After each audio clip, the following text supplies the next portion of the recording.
Hey everybody, Evan O'Regan here with CBS 4 and KFOX 14.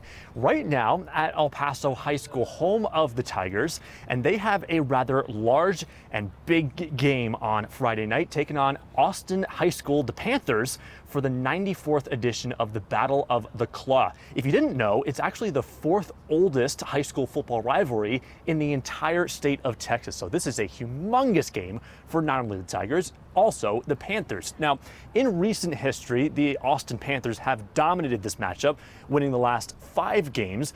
And they also lead the all-time series. So El Paso High, you might say, is trying to get on the right paw and hopefully get a win here on Friday night against the Panthers. Now, this, like I said, is the fourth oldest rivalry in the state of Texas in terms of high school football. It began way back in the 1930s, and actually it did start in the 1960s, having that claw that I mentioned earlier as a trophy. Whoever won the game would take home the claw to their school, and whoever won the next year would then gain possession of the claw.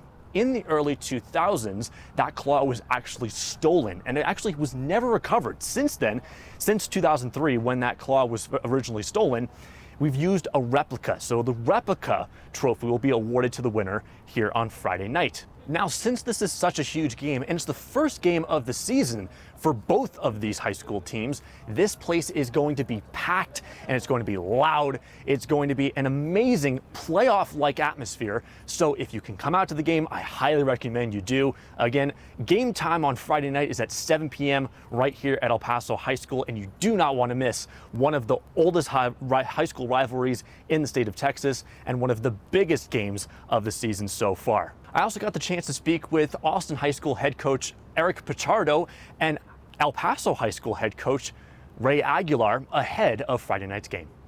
It's the first game of the year. You can't draw it up better than this.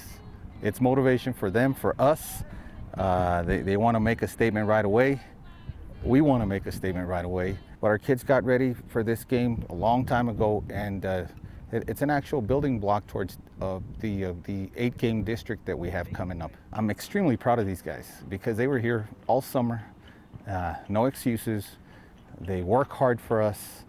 They do everything that we ask them to do, and they're getting ready for the season. And there's not a better way to start the season than to play El Paso High School and hopefully get a W. Anytime that you have a rivalry game set up as a week 1 game, it's an easy motivational factor, throughout the off season and into the summer. But ultimately, like, our kids have worked really, really hard. They've done what they need to do, and so we're excited to see that come to fruition on Friday night. I've kind of described it the last few months as it's the Super Bowl. They put the Super Bowl week 1 of our schedule, and we're excited about it. Last year we were young, and we had a lot of the guys that are now seniors. They were juniors, younger guys last year, and so there wasn't a whole lot of experience when it comes to varsity football playing time.